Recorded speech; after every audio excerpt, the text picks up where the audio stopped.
Baik, terima kasih atas waktu dan kesempatan yang diberikan kepada saya.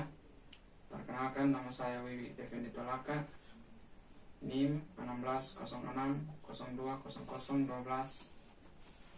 dosen pembimbing Bapak Ishak S. Limbong, ST, MN, PhD, jurusan Teknik Mesin, Fakultas Sains dan Teknik, Universitas Nusa Cendana. Baik, saya akan mempresentasikan hasil laporan kerja praktik saya dengan judul perawatan gantry pada alat bongkar muat kontainer kering. Yang pertama, pendahuluan. Latar belakang kegiatan kerja praktik yang dilakukan merupakan suatu kegiatan kerja praktik di lapangan melalui survei, pengamatan, dan mengimplementasikan ilmu pengetahuan yang telah didapat selama perkuliahan, sehingga dengan suatu keadaan terarah dari pemikiran terdidik, maka para mahasiswa akan lebih siap jika memasuki lapangan pekerjaan. PT Berkah Industri Mesin Angkat yang biasa dikenal dengan sebutan PT Bima adalah perusahaan yang dibuat oleh PT Berlian Jasa Terminal Indonesia dan sekarang di bawah pengelolaan PT Pelabuhan Indonesia 3.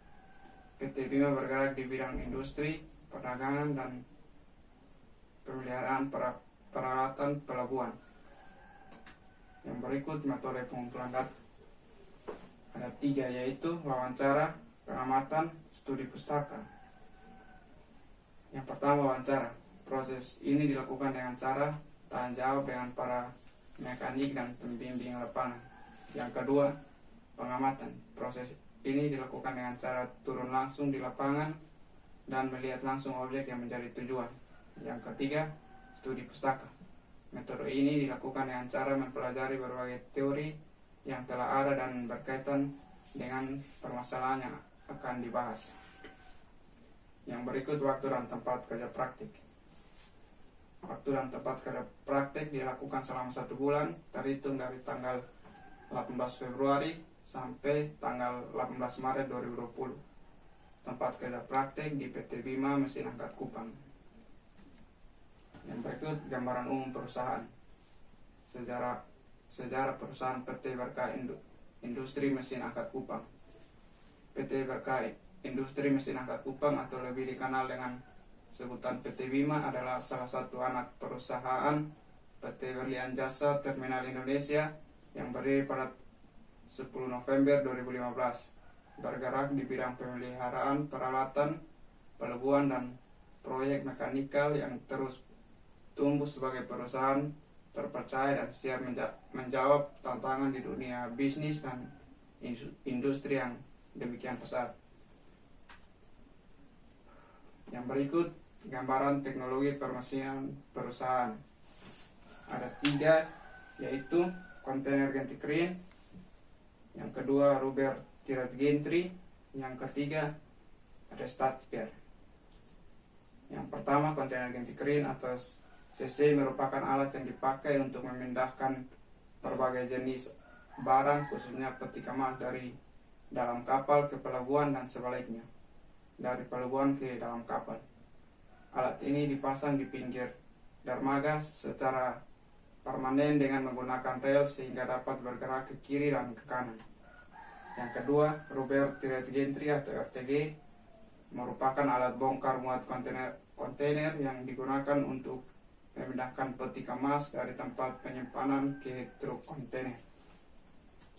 Yang berikut, restart gear atau RS merupakan alat yang dapat bergerak bebas di dalam dermaga. Alat ini digunakan untuk memindahkan peti kemas dari atas truk kontainer untuk dipindahkan ke tempat penyimpanan yang diinginkan.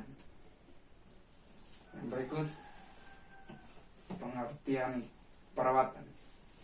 Perawatan adalah kombinasi dari semua tindakan yang dilakukan dalam rangka mempertahankan atau mengembalikan suatu kondisi yang dapat diterima dan berfungsi seperti sedia kala atau paling tidak mendekati, sehingga kegiatan produksinya dapat efisien, produktif, dan tepat waktu sesuai dengan yang telah direncanakan.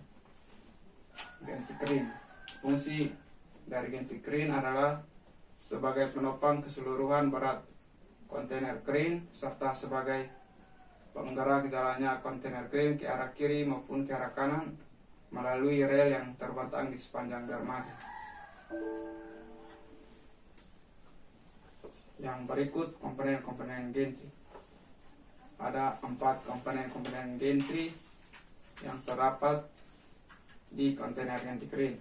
Yang pertama roda, yang kedua motor, yang ketiga rel, yang keempat bumper.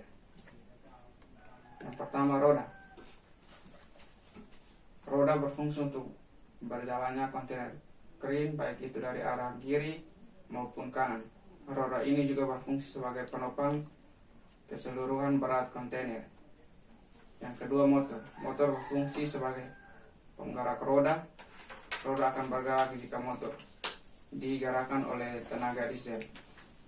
Yang berikut rel. Rel berfungsi sebagai tempat berjalannya roda. Rel ini terbentang di sepanjang dermaga. Yang berikut dermaga. Yang berikut bumper.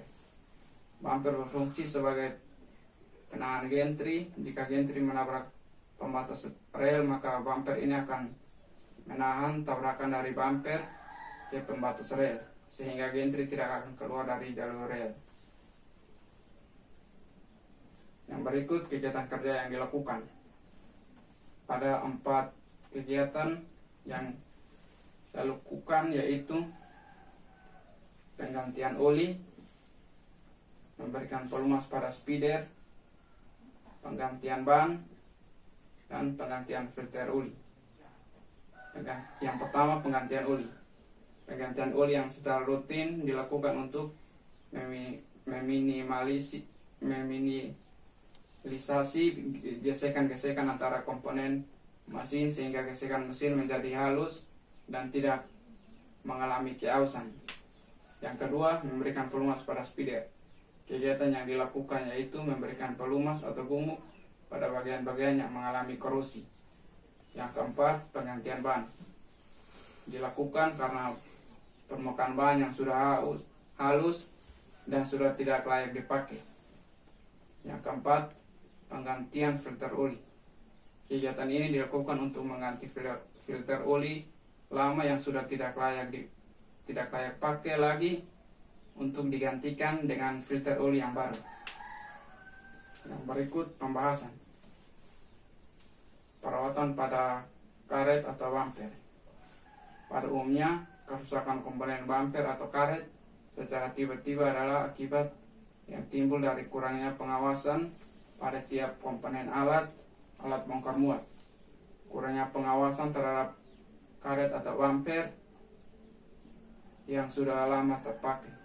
Oleh karena itu, operator perlu melakukan pemeriksaan ataupun mengganti bumper yang rusak, agar pada saat gantry bertabrakan dengan pembatas rel tidak langsung keluar dari jalur rel.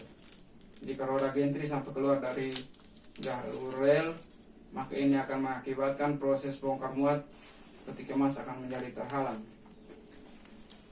Yang kedua, perawatan motor gantry.